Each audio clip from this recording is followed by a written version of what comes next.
नमस्कार, स्वागत है आपका एससीबी में लाइव शो में। आज बात करेंगे हेल्थ में पत्थर बम विस्फोट क्यों। आपको शायद अजीब लग रहा होगा जब मैं ये कह रहा हूं कि पत्थर बम विस्फोट हो रहे हैं, वो भी हेल्थ डिपार्टमेंट में। जी, ये सच है। और ये पत्थर बम विस्फोट कोई और नहीं बल्कि कर्मचारी नेता कर रहे हैं। जी, कर्मचारी नेता पत्थर बम विस्फोट कर रहे हैं और आरोप प्रत्यारोपों का दौर इस कदर हावी है कि अब एक दूसरे को न्यायालय में देखने की या न्यायालय में चुनौती देने की बात की जा रही है। जी, सबसे पहले नजर डालते हैं सुर्खियों पर। मेहमान हमीरपुर, ऊना और मंडी स्टूडियो से हमारे साथ जुड़ चुके हैं। हेल्थ डिपार्टमेंट में पत्थर बम विस्फोट हो रहा है, इसी पर चर्चा करने के लिए हमारे साथ महासचिव हिमाचल प्रदेश बहुउद्देशीय एवं पर्यवेक्षक संघ के सहगल जुड़ रहे हैं। प्रधान अराजपत्य कर्मचारी महासंघ मंडी सदर के दिनेश कुमार अमरजीत, जिला प्रधान लैब टेक्नीशियन संघ संजय मंडियाल इसका विश्लेषण करेंगे। इसके लिए आज उनको बुलाया गया है। हमीरपुर से हमारे साथ जुड़ रहे हैं पीसी वर्मा, पूर्व एनजीओ लीडर, 10 सालों तक तकरीबन सक्रिय कर्मचारियों की सक्रिय राजनीति में रहे हैं पीसी वर्मा। इनका भी एसटीवी के स्टूडियो में स्वागत है। सबसे पहले आपको ये पैकेज दिखा लेते हैं। ये पत्थर बम विस्फोट मसला क्या है?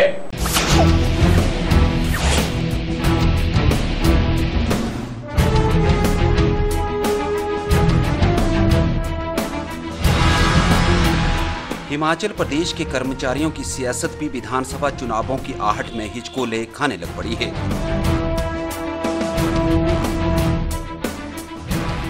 कर्मचारी नेताओं की निष्ठाएं राजनीतिक दलों के साथ जुड़ती रही हैं और ऐसे में सियासत का खेल कर्मचारी संघों के बीच भी खूब होता रहा है।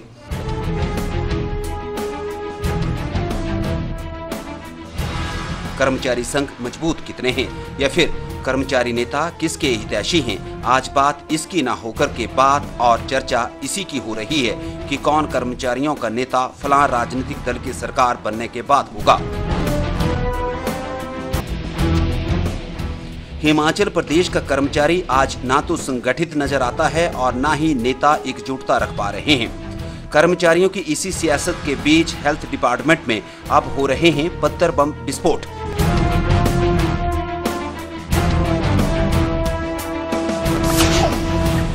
पत्थर बम फोड़े क्यों जा रहे हैं, आज सवाल ये बड़ा है। साल 2013 में जब हिमाचल प्रदेश की सत्ता में परिवर्तन हुआ था, ठीक उसके बाद हिमाचल प्रदेश बहुउद्देशीय कार्यकर्ता एवं पर्यवेक्षक संघ के नेताओं के चेहरे भी बदल गए। इन 4.5 सालों में नए कर्मचारी नेता संघ को चलाते रहे, लेकिन फिर किसी ने उपलब्धियों का ढिंडोरा पीट दिया तो किसी ने सवालों की झड़ी लगा दी। इन्हीं परिस्थितियों के बीच पत्थर बम विस्फोट होने लग पड़े।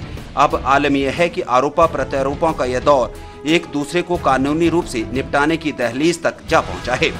एनजीओ लीडर की भूमिका क्या केवल अपनी उपलब्धियां गिनाना और कुछ का सवाल पूछना ही रह गई है? यह सवाल तब और बड़ा हो जाता है जब बहुउद्देशीय कर्मचारी संघ के पूर्व और वर्तमान नेता सियासी तराजू पर एक दूसरे की तोल तुलाई भी कर रहे हों।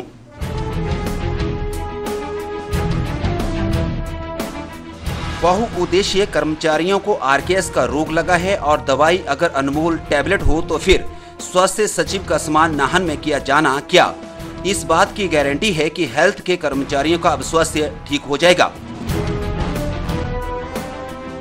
एमपीडब्ल्यू के ग्रेड पे में आज अगर कमी है तो फिर इन कर्मचारी नेताओं को भी यह जवाब तो देना ही पड़ेगा कि साल 2012 के आसपास स्वास्थ्य विभाग को आरकेएस का रोग कैसे लगा और संघ के कर्णधारों की भूमिका क्या रही। मजेदार बात यह है कि अब कर्मचारी नेताओं के पत्थर बम विस्फोट का कर्मचारी ही मजा ले रहे हैं। पत्थर बम विस्फोट के दौरान शब्दों की मर्यादा भी टूट रही है और एक दूसरे पर आरोप प्रत्यारोप भी लगाए जा रहे हैं।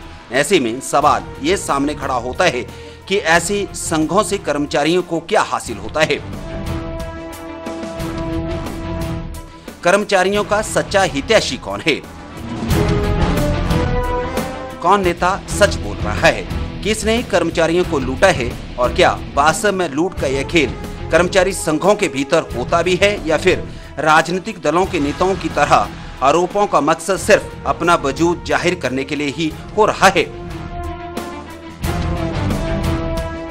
4.5 सालों में हेल्थ के भीतर स्टाफ नर्सें भी लगी, डॉक्टर भी लगे, आरकेएस की बीमारी से ग्रसित एमपीडब्ल्यू भी हुआ और कर्मचारियों की अन्य श्रेणियों को भी आरकेएस का रोग लगा।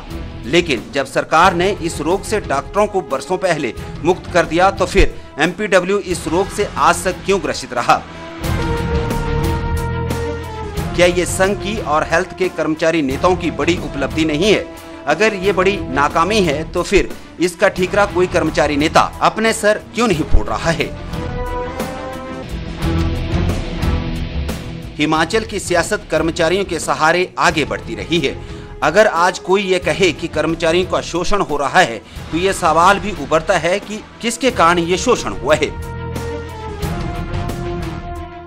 हेल्थ में स्वास्थ्य किसका खराब है?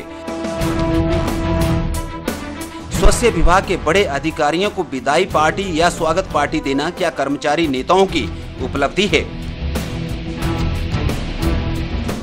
कर्मचारियों की विभाग में नियुक्ति करवाने में कर्मचारी नेताओं की भूमिका क्या होती है? 3% वेतन बढ़ोतरी क्या सरकार का फैसला नहीं है?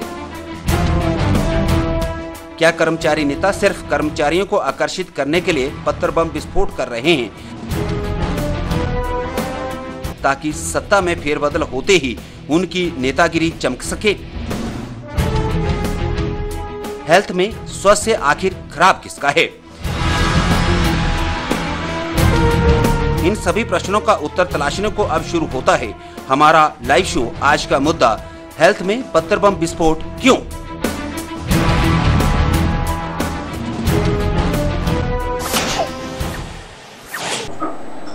हेल्थ में पत्थर बम विस्फोट क्यों? इसके लिए हमारे साथ चर्चा करने के लिए जुड़े हैं के सहगल, महासचिव हिमाचल प्रदेश बहुउद्देशीय एवं पर्यवेक्षक संघ। सहगल जी, सबसे पहले सवाल आप ही से, हेल्थ में पत्थर बम विस्फोट क्यों? वजह क्या है इसकी?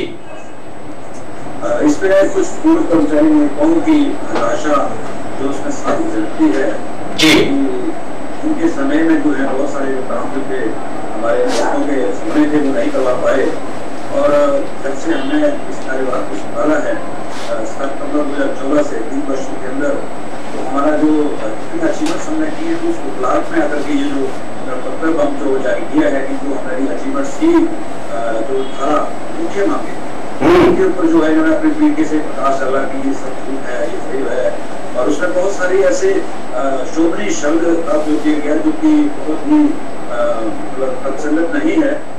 दलाल शब्द का उपयोग किया। हम भी आपसे ये निवेदन करेंगे कि जो शोभनीय शब्द आपको नहीं लग रहे हैं, उन शोभनीय शब्दों का पाठन या बोलना आप भी ना अपने लिए अपनाएं तो ज्यादा अच्छा रहेगा, क्योंकि आधे से ज्यादा हिमाचल में लाइव टेलीकास्ट एसटीवी का केबल के माध्यम से हो रहा है, उसके बाद यूट्यूब पे लाइव टेलीकास्ट ये लगा हुआ है। जी बोलिए। उसमें ये सर कि जैसे कि हमने वरिष्ठ स्वास्थ्य कार्यकर्ताओं में 25 वर्षों से वेतन संधि की मांग जो थी वो लंबी थी, वो उसको पूरा नहीं करवा पाए अपने कार्यकाल में, लेकिन हमने वर्तमान में उसको जो वो न्यायालय उच्च न्यायालय तक तो उसको लड़ाई लड़ी, और इस वर्तमान सरकार में जो है वो हमने इसको 63 करोड़ रुपए जो हिमाचल के कर्मचारियों का उसका भुगतान करवाया। तो इस हताशा में, क्योंकि वो पूर्व कर्मचारी ये दावा करते थे कि ये 2000 में जब माननीय धूमल जी की सरकार थी तो उस वक्त माननीय धूमल जी ने इस चीज को स्वीकार किया कि ये स्ट्रैटेजी हुई है कि 1991 से लेकर के 2000 के बीच में जो एम्प्लॉइज हैं उनका जो वेतनमान है वो एक नहीं हो सकता है। लेकिन उस समय के जो कर्मचारी नेता थे उन्होंने 91 और 2000 के बीच के जो कर्मचारी थे उनका एक वेतनमान करा दिया जी। तो उस समय ये कर्मचारी नेता हुआ करते थे, तो उन्होंने 1991 के कर्मचारी की जो वार्षिक वेतन निधि होती है और साथ में 4 और 14 का जो लाभ मिलता है वो दोनों लाभों से जो है वंचित किया। ठीक है। और आज जब ये परिणाम सामने आ गया कि इन्होंने बहुत बड़े वहाँ पे हाउस के ऊपर मंचों के ऊपर जो जाकर के कहा कि हम जो अगर एक भी आपको इंक्रीमेंट मिल जाती है तो हम सरकारी सेवा से सेवा निवृत्ति ले लेंगे या हम जूते का पानी पिएंगे, तो अभी अपनी हताशा को निकालने के लिए इस प्रकार से पत्रों का सहारा लेते हैं। ठीक है, लेकिन वेतनमान को लेकर के आपने कहा कि हमने वेतनमान दिलवाया, एरियर दिलवाया, दूसरी तरफ से कहा गया कि नहीं जी हमारी तो 4600 रुपए ग्रेड पे मैक्सिमम बननी चाहिए थी, 3600 मिल रही है, 2800 क्लर्क की है और उसके बराबर हमको दी जा रही है। क्या कहेंगे इस पे? ऐसा है कहने का अजय जी। पहली तो बात है कि जो इन्होंने लिखा है इसके ऊपर के ग्रेड पे जो है आज की डेट में 250 है। ठीक है। तो मैं पहले पूर्व कर्मचारी को ये बूस्ट करना चाहता हूँ कि लोग पहले एमपीडब्ल्यू की नोटिफिकेशन पढ़ लें कि उनका वेतनमान क्या है। जी। 334 का वेतनमान है और 3200 ग्रेड पे है। जी। 2012 में हिमाचल प्रदेश में इंप्लीमेंट हुआ है। तो ये आज 250 बता रहे हैं। नंबर 2, अगर ये जिस वक्त ये कर्मचारी वेतन थे तो उस समय जो हेल्थ एजुकेटर था, हेल्थ एजुकेटर को 2500 का ग्रेड पे मिल रहा था, लेकिन वर्तमान सरकार ने अभी उसको 4500 पे कराया क्योंकि हमारे एमपीडब्ल्यू में जो नेक्स्ट प्रमोशन सुपरवाइजर की होती है उसका ग्रेड पे भी 4200 था। जी। हमारे माननीय नेता जी के जो अपना ग्रेड पे था वो 3300 था, लेकिन ये आज हमें दिखा रहे हैं 5 सालों के बाद उठ करके कि ये 42 होना चाहिए, 45 होना चाहिए था, अपना 4200 पे क्यों है? ये तो पूछना पड़ेगा उनसे कि 4200 रुपए क्यों है, और कोशिश करेंगे कि उनको भी लाइन पर लिया जाए, अन्ना ठाकुर को भी। हालांकि ये बताया जा रहा है कि उनकी तबीयत खराब है और आजकल वो शायद मेडिकल लीव पर चल रहे हैं और इस वजह से वो अभी हमारा फोन भी नहीं ले पा रहे। हम कोशिश करेंगे कि अन्ना ठाकुर को लाइन पे लिया जाए और बात की जाए कि पत्थर बम विस्फोट हो रहे हैं, इन विस्फोटों के पीछे अन्ना ठाकुर की भूमिका कितनी है या नहीं है। और जिस तरह से सहगल ने कहा कि उनका अपना जो वेतनमान है वो कैसे बढ़ गया और बाकियों का कैसे कम रह गया, और वो भी अध्यक्ष रहे हैं, प्रदेशाध्यक्ष रहे हैं इन एमपीडब्ल्यू एसोसिएशन के। इस पर आएंगे, इस सवाल पर। हमारे साथ पीसी वर्मा भी हमीरपुर से जुड़े हुए हैं, मैं इनसे भी जानना चाहता हूं, कर्मचारी जो राजनीति है क्या सिर्फ नेतागिरी चमकाने के लिए होती है? पीसी वर्मा जी।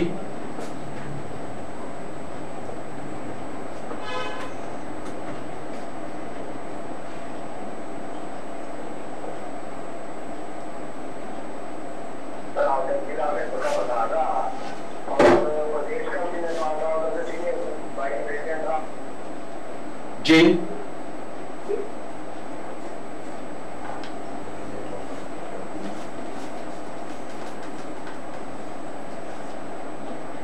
दिनेश जी हमीरपुर देखिए, पीसी वर्मा जी की ऑडियो नहीं मिल पा रही है हम लोगों को।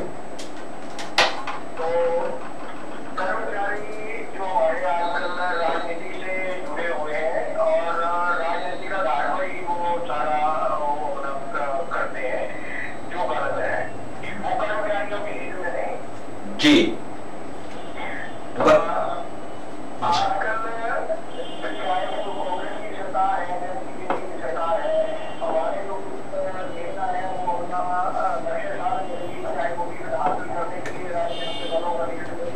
ठीक है।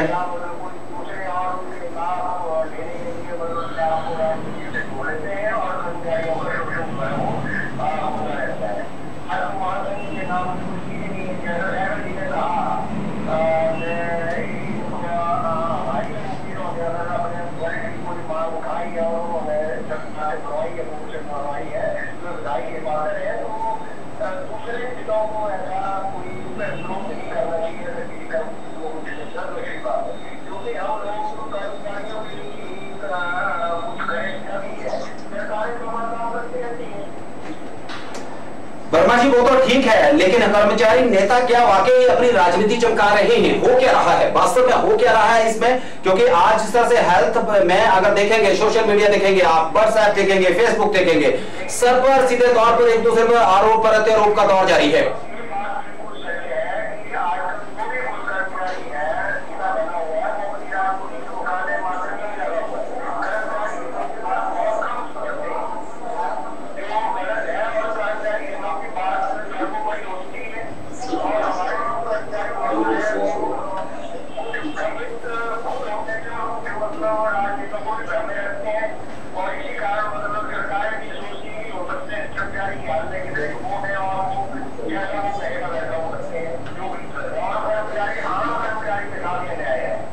जी, हमारे साथ यहाँ पर जुड़े हुए हैं दिनेश जी, आप भी प्रधान हैं और राजपत्रित कर्मचारी संघ के प्रधान हैं। बात अब आपसे कर लेते हैं, क्या वाकई ये जो राजनीति होती है कर्मचारियों को लेकर के, ये सिर्फ अपनी नेतागिरी चमकाने के लिए, क्या कहेंगे? जी अजय जी, बड़ा दुख होता है आज हमें भी कि जो कर्मचारी राजनीति है वो कर्मचारियों की राजनीति नहीं रह गई है।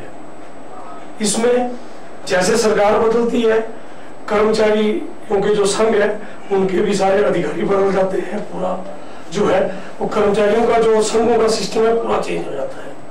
और मैं समझता हूँ इसके पीछे माननीय महेंद्र मुखर्जी थे, उनके बराबर कोई मैंने समझता हिमाचल में यहाँ कोई लीडर हुआ है। वर्तमान की बात कर ले तो मैं थोड़ा सा ये जानना चाहूंगा कि उस टाइम तक ये चीजें नहीं थी, वो लोग अपने लिए राजनीति नहीं करते थे, उन लोगों ने कर्मचारियों की लड़ाई लड़ी। लेकिन आज के दौर में, मेरा भी दौर है, मैं भी इसी आजकल के दौर का ये हूँ, तो हम देखते हैं कि हर कर्मचारी जो उच्च पद पर किसी एसोसिएशन के हैं, उनकी किसी ना किसी राजनीतिक दल के प्रति जो है वो आस्था के लिए या वफादारी रहती है।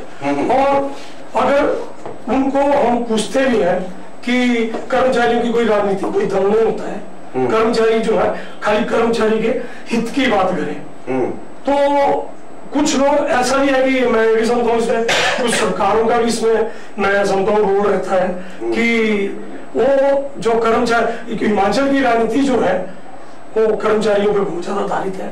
और सरकार का भी ऐसा रहता है कि जो भी कर्मचारी संघ उनके टाइम पे आसीन हो, जिनको वो जो है अपनी मान्यता दे, वो उनका लॉयल हो, उसमें जो लोग हो। और शायद ये भी मजबूरी रहती है एक कर्मचारी नेता की कि सरकार से सारे काम करवाने हैं। अब अजय जी वो पहले वाला जमाना नहीं रहा संघर्ष वाला, ना कर्मचारी संघर्ष कर पाते हैं। और जो है जब से नो वर्क नो पे, जब से ये ऐसे जो कुछ कानून आ गए, संघर्ष की भट्टी में से कर्मचारी नेता निकलते नहीं हैं, आप सीधे तौर पे ये कह रहे हैं। और अब अगर कहीं से निकलते हैं तो वो भट्टी ऐसी है, उसमें सिर्फ अपना अधिकार या अपने लिए देखा जाता है और कर्मचारी कहीं पीछे रह जाता है। नेता भी सिर्फ अपनी ही नेतागिरी चमकाने के लिए सब कुछ करते हैं। हमारे साथ अमरजीत भी जुड़े हुए हैं, जिला प्रधान है लैब टेक्नीशियन संघ के। अमरजीत जी, आपसे जानना चाहूंगा, कर्मचारी संघों की भूमिका होती क्या है, कर्मचारी संघ करते क्या हैं? अजय जी, कर्मचारी के जो नेता होते हैं उनका उद्देश्य जो है कर्मचारियों के हितों की रक्षा करना होता है। लेकिन आज जो है जो कर्मचारी नेता जो बन रहे हैं, एक तो उनको कर्मचारियों की परवाह नहीं है, कर्मचारियों की समस्याओं की तरफ वो कोई ध्यान नहीं देते हैं। उनमें आप भी शामिल हैं? मैंने नहीं, एक बात सही है, उसमें हम लोग भी शामिल हुए, लेकिन हमने एन.आर. ठाकुर और के.के. सहगल भी शामिल हैं? नहीं, उसमें तो देखो, उसमें कोई भी कर्मचारी नेता है शामिल, तो उसमें सब है, सब में कोई ना कोई कमियां उनको ट्राई कर रहा था, एन.आर. ठाकुर दोनों का मोबाइल स्विच ऑफ आ रहा है। और ऐसा है कि जो कर्मचारी नेता जा रहा था कि उनको पार्टिसिपेट करवाता मैं इसमें, लेकिन फोन उन्होंने स्विच ऑफ कर दिया है। नहीं, मेरी व्यवस्था है कि मैं उनसे बात नहीं कर पा रहा हूँ। ये ठीक है, कर्मचारी नेता चाहे कोई भी रहा हो, चाहे वर्तमान में है चाहे पहले, अब दिन प्रतिदिन आगे को तो जो कर्मचारी राजनीति है वो तो बहुत ही घटिया मैं समझ रहा हूँ कि अब तो जो सरकार है वो चाहती है कि हमें जो है केवल कठपुतली मात्रा जो है हमें संघ चाहिए, जैसा जो चाहे वैसा वो करें। ठीक है। और जो कर्मचारी नेता जो है सरकार के खिलाफ या कर्मचारियों के प्रति जो है आवाज उठाता है, आप हमारे साथ मैं आपसे जानना चाह रहा हूँ, कर्मचारी नेताओं के हमारे साथ जुड़े हुए हैं और सीधे तौर पर वो ये कह रहे हैं कि सिर्फ अपनी नेतागिरी चमकाने के लिए कर्मचारी लीडर्स बनते हैं। नहीं, ऐसा नहीं है। मेरा मानना ये है, आपके सामने वर्मा जी बैठे हैं, इन्होंने कर्मचारी हित के लिए अपना जीवन लगा दिया। हिमाचल प्रदेश के अंदर नीलपत जिला के अंदर एक बहुत बड़ा उदाहरण पैदा किया है कि अराजपत्य कर्मचारी भवन है, जो कर्मचारी महासंघ के नाम से भवन का निर्माण। नहीं सहगल जी, आप सुन रहे हैं, आप दो प्रतिनिधि कर्मचारियों के यहाँ बैठे हुए हैं। एक जिला मंडी के बहुत बड़ा जिला है, नंबर 2 जिला माना जाता है मंडी को, आबादी के हिसाब से भी और क्षेत्रफल के हिसाब से भी। ऐसे में यहाँ के प्रधान आपके इससे जुड़े हुए हैं, हेल्थ डिपार्टमेंट से जुड़े हुए हैं, जिला प्रधान है अमरजीत, ये कह रहे हैं नहीं चर्चागिरी हो रही है, कुछ नहीं हो रहा है, कर्मचारियों की बात कोई नहीं करता है, सिर्फ अपनी नेतागिरी चमकाई जाती है। दिनेश जी को आपने सुना, ये भी राजपत्य कर्मचारी महासंघ हो सकता है, ये अभी इसको एफिलिएशन ना हो, ये दूसरे गुट के हो, तीसरे गुट के हो, इसमें मैं गुटों में नहीं जाना चाहूंगा, लेकिन ये भी प्रधान है, ये भी सीधा कह रहे हैं नहीं जी कोई कर्मचारी नेता काम नहीं कर रहा है, सिर्फ अपनी नेतागिरी चमकाने के लिए काम हो रहा है।